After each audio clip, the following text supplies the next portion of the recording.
Hi, I'm Carl Azus. Welcome to a new week, a new month, and a new edition of CNN 10. We're going to start today by recapping a few events from the weekend. It was an eventful one in the U.S. Saturday night, on his 100th day in office, President Donald Trump attended a rally in Harrisburg, Pennsylvania. He was with a crowd that helped him win the 2016 election. And I could not possibly be more thrilled than to be more than 100 miles away from Washington Swamp, spending my evening with all of you and with a much, much larger crowd and much better people, right?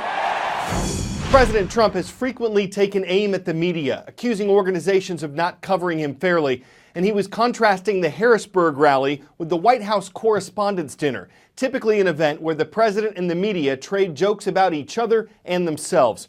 President Trump was the first U.S. leader since President Ronald Reagan not to attend a Correspondents' Dinner.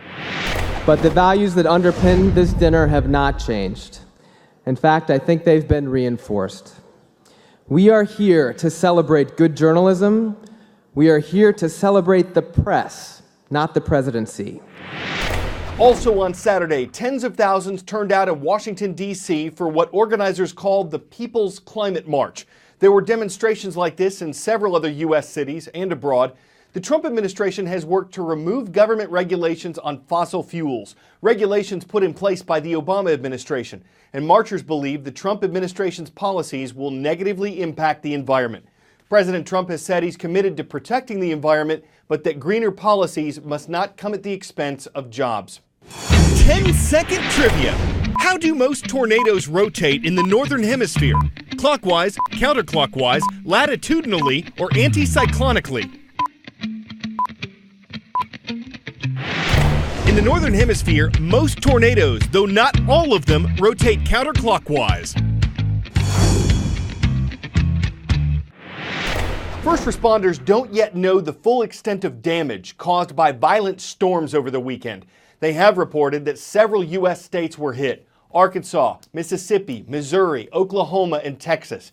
At least 8 people died and dozens were injured. Numerous water rescues had to be made in Missouri as widespread flooding led authorities to close 150 roads. Officials say several tornadoes touched down in Texas, leaving a path of destruction 15 miles wide. Homes and buildings, cars and trees were demolished. The system began lashing the Southwest and Midwest on Friday, and last night it was moving east, putting more than 30 million Americans under flash flood watches and warnings. Technically, a tornado is just a violent rotating column of air coming out of the bottom of a thunderstorm. But it takes a lot to get that violently rotating column to come out. All you need for a tornado really to form, though, are thunderstorms and a jet stream. That jet stream's aloft, it makes the energy. If you have moisture at the surface, dry air, cold air pushing that moisture up, you can get a tornado to form in any state. Those days where all the ingredients combine, you get the humidity, you get the dry air, you get the jet stream, you get upper energy in the jet stream, you get winds turning as you go aloft. The higher you go, the winds actually change direction. That can cause storms. Those things all cause storms to exist and get big. Those are the ingredients that cause a big tornado day. So now the EF scale, enhanced Fujita scale, starts at 0, goes only to 5, and anything above 200 miles per hour is considered an EF5 tornado. If you have a 0, you're going to lose shingles. A 1, you may lose a couple of boards on the roof. A 2, you'll lose all the windows and maybe even a wall. A 3, EF3, you will lose a couple of walls on the outside, but there will still be a part of the home standing. An F4, most of the home is gone, but you'll still see the refrigerator, you'll still see a closet, and you'll still see the bathroom. An EF5, you cannot find the house. It's completely gone. We don't know how big that Fujita scale will be, how big that tornado will be, literally until after we look at the damage. We have this triangulation that no other country in the world, no other region in the world has. We have the Rocky Mountains to our west. We have the Gulf of Mexico in our south. We have Canada and very cold air masses coming down from the north.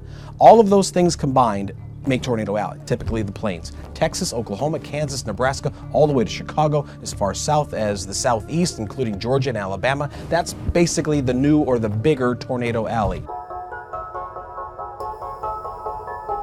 greatest threat of a tornado is being hit by something that the tornado is moving. If you're outside or if you're not protected inside, if you get hit by a 140-mile-per-hour 2x4, you're going to be killed.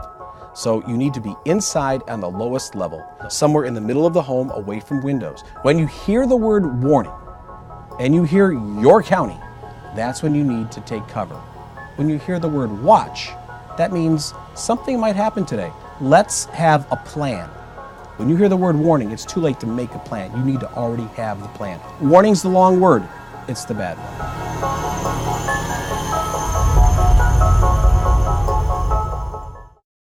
Now for a report on a CNN hero. Shanti House is named for a Sanskrit word that means peace and tranquility. It was started by a woman who learned firsthand what it's like to be homeless, living on the streets of Boston, Massachusetts as a teenager. She eventually got her life back on track and returned to her native Israel to bring peace and tranquility to teens today. עברתי חיים לא פשוטים, הרבה אלימות. פשוט התעללות מכל הבחינות. בגיל 16 מצאתי את עצמי חיה ברחובות. החיים ברחוב היו חיים מאוד קשים, זה חיים שאף ילד לא צריך לחיות. To be homeless in a young age, it's very lonely. When I was 14 years old, I was living in the streets. I slept in benches and ate from garbage with other children that didn't have a home. It was something that I couldn't forget. In the age of 20, I opened my home to serve dinner to children, teenagers, and people that didn't have any place to eat. Before I knew it, I set a place for all these children to sleep in my own home. That was more than 30 years ago. Now we have 2 homes. We provide temporary home and long-term support for children at risk.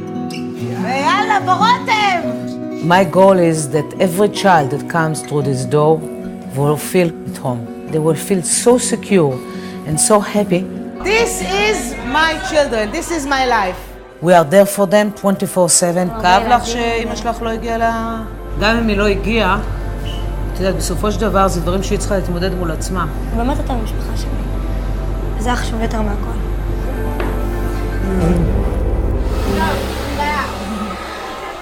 כשהגעתי לשנתי לימדו אותי שאני יכולה להשיג כל דבר. תגידי, איך עבר השבוע? תמיד רציתי לסיים לימודים, ופשוט הגשימו לי את החלום.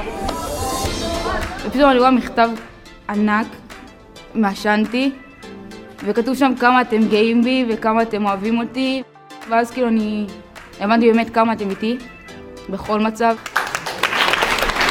השנתי זה לא סתם קורת גג, זה המשפחה שלי. I didn't have a family, neither these kids. So I created a cosmic family. I know exactly what they're going through. I want all these children to see that there is always light in the dark. We can conquer it.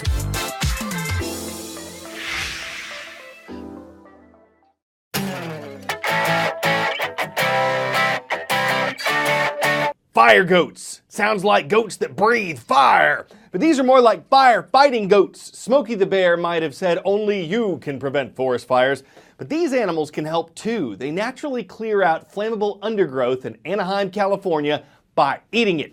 The city fire department uses about 175 goats. They help patrol 27 acres of vegetation with their teeth, leaving little behind for a potential fire to chew on, taking a bite out of danger. So maybe they don't actually breathe fire, but as long as they keep their chins up and the undergrowth undergrown, residents probably won't mind being goaded into reaching safety goats by employing these Goat 2 weapons in the battle against blazes. I'm Carl Azuz for CNN 10.